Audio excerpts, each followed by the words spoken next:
3 दिन और 3 रात समुद्र में रहने के बाद लड़की अचानक चीख पड़ी। बूढ़े आदमी को लगा कि उसका सामना किसी शार्क से हो गया है। यूं कि अभी खड़ी ही हुई थी कि उसने उत्साह से चिल्लाकर उसका साथ दिया। उसने एक आवाज निकाली और अचानक कुछ ही दूरी पर एक सुनसान द्वीप दिखाई दिया। उसे लगा कि वह सपना देख रही है, इसलिए उसने हवा के झोंकों का अधिकतम प्रभाव पाने के लिए तुरंत कैनवास को कस दिया। पालें फड़फड़ा रही थीं और नाव द्वीप की ओर तेजी से बढ़ रही थी। बूढ़ा आदमी बेहद घबराया हुआ था। अगर यह मृग तृष्णा होती तो वह और उसके दोनों बच्चे गंभीर खतरे में पड़ सकते थे। वह कल तक और इंतजार नहीं कर सकता था। जैसे जैसे वह किनारे के करीब आता गया, बूढ़ा आदमी आखिरकार खुशी और निराशा के मिले जुले भाव से जोर से हंस पड़ा। विशाल महासागर की तुलना में यह स्थान स्वर्ग जैसा प्रतीत होता है। यह द्वीप संसाधनों से समृद्ध है। यहाँ जलधाराएं कभी सूखती नहीं हैं और फलों की कई किस्में पाई जाती हैं। तभी उस छोटी लड़की को एक पुराना लकड़ी का बैरल मिला। अंदर से आ रही गंध एक वयस्क की सांस जैसी थी। हालांकि बूढ़े व्यक्ति ने जब एक छोटा सा घूंट लिया तो उसे पता चला कि उसमें एक गाढ़ी तेज भेड़िए की सांस वाली शराब थी, जो अक्सर अवसर के साथ साथ संकट भी मौजूद होता है। उस छोटे लड़के को कहीं एक खोपड़ी मिली। भोली भाली लड़की ने सोचा कि यह एक खिलौना है, लेकिन बूढ़े आदमी ने उसका दिमाग तुरंत वास्तविकता में लौट आया। स्वर्ग में भी खतरा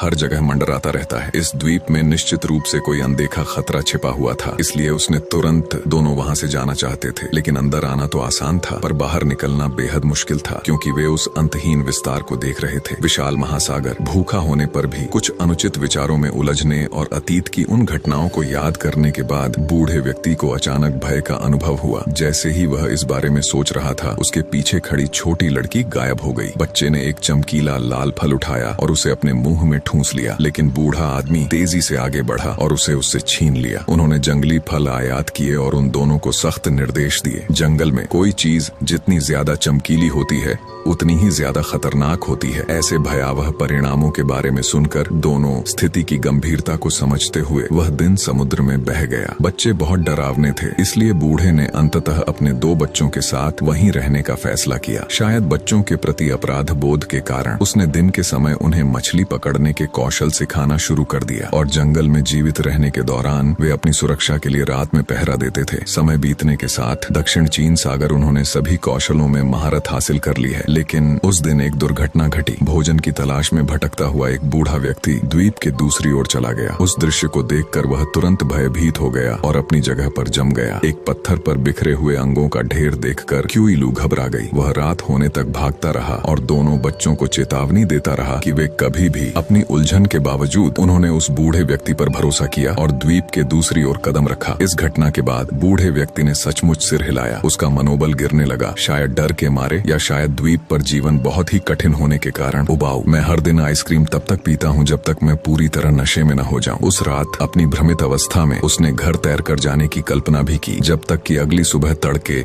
दक्षिण चीन सागर की खोज नहीं हो गई। वह बूढ़ा व्यक्ति काफी समय पहले मर चुका था और उसका भयानक रूप छोटी बच्ची इतनी डर गई कि बेहोश हो गई। बड़ों की सुरक्षा के बिना वे तुरंत अफरा तफरी में डूब गए। पहले एक बुजुर्ग व्यक्ति वर्तमान लोगों को कदम दर कदम मार्गदर्शन करता था। जीवित रहने का कोई तरीका न सूझने के कारण दोनों असहाय थे और अगले दिन नानहाय एक। हालांकि न तो उनका अनुभव और न ही उनकी उम्र विशाल महासागर में उनके इस जोखिम भरे अभियान को जायज ठहराने के लिए पर्याप्त थी। कुछ सामान इस दुखद स्थान से दूर भेजने के लिए तैयार किया गया था। दक्षिण चीन सागर में बिना किसी उद्देश्य के भटकते हुए अचानक एक उथली चट्टान ने उसका ध्यान आकर्षित किया, जो पहले की चट्टानों से अलग थी। आधे दिन बाद भी छोटी नाव द्वीप के चारों ओर चक्कर ही लगा रही थी। यौवनारंभ के साथ ही लड़की के रूप में बदलाव आ गया। झील में नहाते समय उसे अचानक अपने शरीर के निचले हिस्से में एक अजीब सी सनसनी महसूस हुई। अपने परिवेश की तुलना में वे सभी लंबे और प्रभावशाली कदकाठी के हो गए। समुद्र का पानी लाल देखकर वह आश्चर्यचकित रह गया और उसने अपना हाथ पानी में डुबोने के लिए उठाया। अंदर मौजूद लोगों को इस बात का बिल्कुल भी अंदाजा नहीं था कि वे झील पर पहुंच गए हैं। उसके साथ एक अजीब घटना घटी। उसने आंखें चौड़ी करके देखा, लेकिन मदद के लिए जोर जोर से चिल्लाने की आवाज ने तुरंत दक्षिण चीन सागर के कमांडर का ध्यान आकर्षित किया, जिन्होंने अनुमान लगाया कि उनके साथियों के साथ कोई दुर्घटना हुई है और वे घटना स्थल की ओर दौड़े। वह दौड़ने लगा, लेकिन वह बिना रुके दौड़ता रहा। जब वह वहां पहुंचा तो उसने देखा कि लड़की झील में सिमट कर बैठी है। नानहाई पानी में जाने ही वाला था कि उसे तुरंत डांट पड़ी और वहां से चले जाने को कहा गया। पूरी तरह से अचंभित और भ्रमित होने के बावजूद और यह न समझ पाने के बावजूद कि आमतौर पर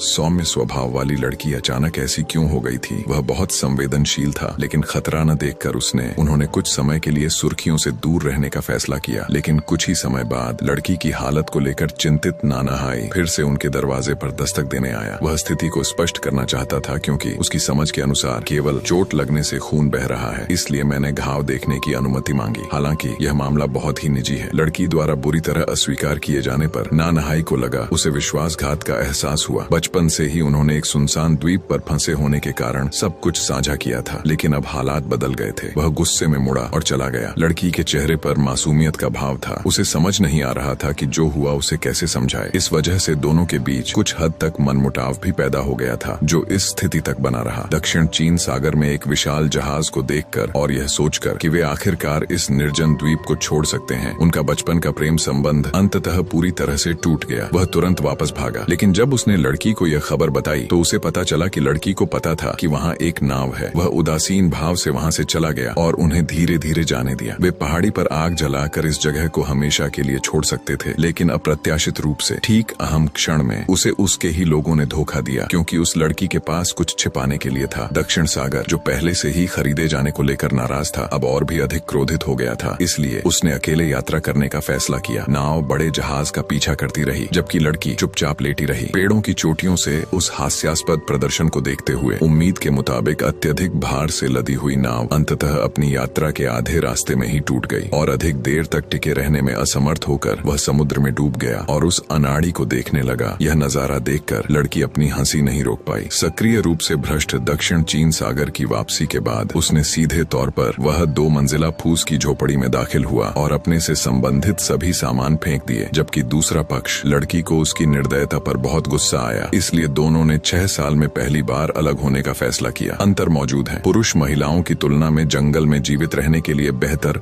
अनुकूलित प्रतीत होते हैं, जबकि लड़कों को भोजन और पेय की कोई चिंता नहीं होती। लड़कियां अपने अगले भोजन की तलाश में संघर्ष कर रही होती हैं। इसलिए उसे खुद मछली पकड़ने के लिए समुद्र में जाना पड़ा, लेकिन तभी गलती से उसका पैर एक चट्टान पर पड़ गया। उसकी पीठ में तेज दर्द के कारण वह लगभग अपना संतुलन खो बैठा था। हालांकि इस बार जब वह खतरे में फंसा तो उसने फिर से मदद के लिए पुकार नहीं लगाई और सीधे वापस लौटने का रास्ता दिखाया। लेकिन एक आदमी होने के नाते बच्चे ने उस लड़की को दोबारा देखा, लेकिन पाया कि वह तेज बुखार के कारण सिकुड़ कर बैठी हुई थी। लड़के को चादर के नीचे बेसुध पड़ा देखकर वह चौंक गया। उसे बेहद अपराध बोध हुआ। उनकी अपनी लापरवाही के कारण ही वे बिस्तर पर पड़ गए, इसलिए वे तुरंत वह उसे सावधानी पूर्वक उठाकर एक घास फूस की झोपड़ी में ले गया ताकि वह आराम कर सके और स्वस्थ हो सके। उसकी सावधानी पूर्वक देखभाल में लड़की ने अंततः अपनी पुरानी जीवंतता और सुंदरता को पुनः प्राप्त कर लिया। इस घटना के बाद वह उन्हें एक दूसरे का महत्व भी समझ में आया और धीरे धीरे उनका रिश्ता तेजी से आगे बढ़ा। हालांकि इसके परिणाम स्वरूप कुछ अवर्णनीय घटनाएं घटित हुई। लड़की ने तुरंत खुद को पहचान लिया, लेकिन उन दोनों में से किसी को भी इस स्थिति में क्या करना है यह समझ नहीं आ रहा था। अब क्या करना है यह केवल प्रकृति पर ही छोड़ा जा सकता है। 1 साल बाद वे अंततः उनका पहला बच्चा पैदा हुआ, लेकिन वे दोनों इस क्षेत्र में बिल्कुल नौसिखिया थे। मुझे समझ नहीं आ रहा कि इन्हें कैसे पालूं। इनमें साफ तौर पर माँ के दूध से बेपरवाह होकर उसने अपने मुंह में ड्यूरियन का एक बड़ा टुकड़ा ठूंस लिया, मानो वह जीना ही नहीं चाहती हो। यह इतना लंबा था कि उन्होंने जबरदस्ती मेरे मुंह में नारियल पानी डाल दिया। इसीलिए शिशु अपनी आंतरिक नाराजगी को केवल रोकर ही व्यक्त कर सकते हैं। बच्चे के पीड़ा भरे चेहरे को देखकर माँ असमंजस में थी और उसके पास कहने के लिए केवल यही शब्द थे। उसने उसे अपनी बाहों में भर लिया और धीरे से उसे दिलासा दिया, लेकिन उसे जरा भी अंदाजा नहीं था कि उसका यह अनजाने में किया गया कार्य हान समुद्र में स्वतंत्र रूप से आ जा सकता था। लेकिन यह शांति, उनकी शांतिपूर्ण जिंदगी अचानक एक अप्रत्याशित घटना से तहस नहस हो गई। एक नौका प्रकट हुई। द्वीप से कुछ ही दूरी पर खेल रहे 3 लोगों का एक परिवार थोड़ी देर के लिए रुक गया। 8 साल से इंतजार कर रही बचाव टीम आखिरकार पहुंच गई, लेकिन दोनों असामान्य रूप से शांत रहे। फिर सन्नाटा छा गया। किदी खड़ी हुई, फिर मुड़ी और चली गई। ये फैन थी। दूरबीन लिए नाव पर बैठे बूढ़े व्यक्ति ने उन्हें स्थानीय निवासी समझ लिया और उन पर ज्यादा ध्यान नहीं दिया। उसने तुरंत चालक दल को वापस मुड़ने और किसी अन्य निर्जन द्वीप की ओर जाने का आदेश दिया। वह अपने उस बेटे की तलाश कर रहा था जो समुद्र में खो गया था। उसे इस बात का जरा भी अंदाजा नहीं था कि वह लड़का वास्तव में वही सबसे छोटा बच्चा था जिसकी वह इतनी बेसब्री से तलाश कर रहा रहा था। रूप रंग में आए इस भारी बदलाव के कारण वे लगभग 10 साल तक अलग रहे। पिता और पुत्र एक दूसरे के बगल से गुजरे और तीनों का परिवार अपने दिमाग से सभी तरह के विकर्षणों को दूर करके अपने मूल घर लौट आया, एक शांतिपूर्ण जीवन। लेकिन आज के दिन नन्हा जॉन उन दोनों की असावधानी का फायदा उठाते हुए उसने पास ही में एक पौधे की जड़ से मुट्ठी भर चमकीले लाल फल तोड़ लिए। माँ को इस घटना की बिल्कुल भी जानकारी नहीं थी, क्योंकि वह छोटा जॉन आराम करने के लिए जहाज पर चढ़ गया, लेकिन वह इतना आरामदायक था कि लड़की को गलती से नींद आ गई। तब तक आगे बढ़ते रहो जब तक लिटिल जॉन ने चप्पू पानी में न फेंक दिया और एक आवाज न निकाली। उस आवाज से सो रही लड़की चौंक कर जाग गई। यह देखकर कि वह द्वीप से और दूर जा रही है, उसने फैसला किया। उन्होंने चप्पू उठाए और वापस नाव चलाने लगे। दयनीय ढंग से उसे वापस लाने की कोशिश कर रहे थे। कई असफल प्रयासों के बाद उसके पास मदद के लिए पुकारने के अलावा कोई विकल्प नहीं बचा था। मदद की गुहार सुनकर